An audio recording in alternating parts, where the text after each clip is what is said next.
Baik, terima kasih. Selamat malam.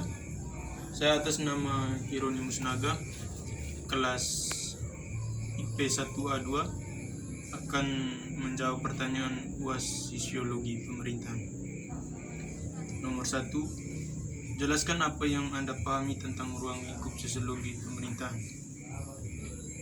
Yang pertama, kepercayaan masyarakat pada pemerintahan adalah indikator yang menunjukkan dukungan masyarakat terhadap kebijakan serta program-program pembangunan yang telah dilaksanakan oleh pemerintahan.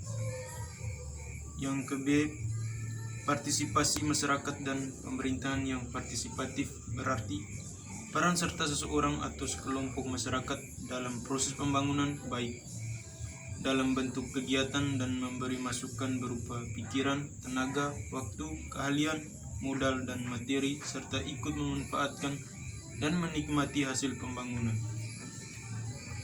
Yang ke-C, pemberdayaan masyarakat adalah proses pembangunan di mana masyarakat berinisiatif untuk memulai proses kegiatan sosial untuk memperbaiki situasi dan kondisi diri sendiri. Yang ke-D, pemerintahan yang bertanggung jawab adalah konsepsi dari sistem pemerintahan yang mengandung prinsip akuntabilitas parlementer yang menjadi dasar dari sistem demokrasi parlementer. E. Pelayanan pemerintahan adalah segala bentuk jasa pelayanan, baik dalam bentuk barang publik maupun jasa publik, pada prinsip menjadi tanggung jawab dan dilaksanakan oleh instansi pemerintahan. F. Yang ke-A itu kekuasaan adalah kewenangan yang bisa dapat oleh seorang atau kelompok untuk menjalankan kewenangan tersebut sesuai dengan kewenangan yang diberikan. Yang ke-B, legitimasi adalah kualitas hukum yang berbasis, diartikan seberapa jauh masyarakat mau menerima dan mengakui kewenangan, keputusan atau kebijakan yang diambil oleh seseorang pemimpin.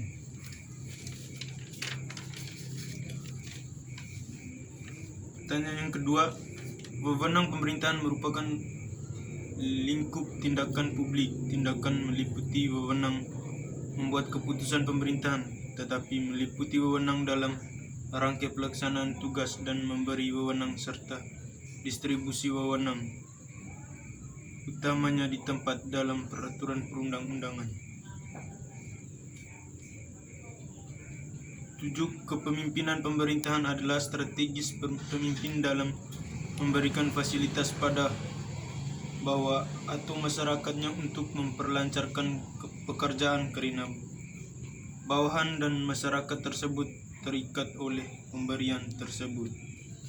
8. Kebijakan publik adalah kebijakan pemerintahan yang mempengaruhi setiap orang di saat negara atau negara bagian atau kebijakan secara umum.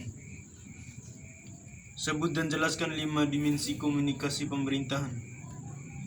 1. Komunikasi adalah orang yang mendampingi atau menyatakan pesan. 2. Pesan adalah ide atau informasi, opini, dan sebagainya. 3. Saluran adalah alat yang digunakan oleh komunikator. 4. Komunikator adalah orang yang menerima pesan. 5. Efek adalah pengaruh kegiatan komunikasi yang dilakukan oleh komunikator kepada komunikan. Yang ketiga, jelaskan apa yang dimaksud dengan pelayan publik dan layanan sipil. Sertakan dengan contohnya.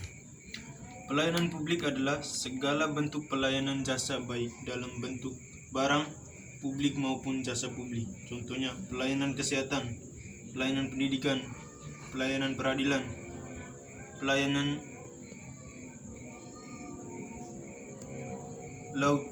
lautan, pelayanan keamanan, jasa, pelayanan lalu lintas, dan pelayanan pasar. Pelayanan sipil adalah jaminan atau kemampuan keterlibatan atas kebebasan dan kebicaraan. Contohnya ada penduduk atau KTP sebagai pengakuan hak kewarganegaraan, surat izin usaha sebagai jaminan bagi mereka yang berusaha. Disebut dan jelaskan faktor-faktor penyebab rendahnya kualitas layanan sipil dan layanan publik serta bagaimana meningkatkan kualitas pelayanan sipil dan pelayanan publik.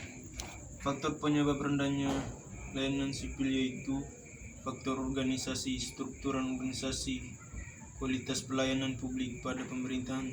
Salah satunya tergantung pada komponen-komponen pembentuknya.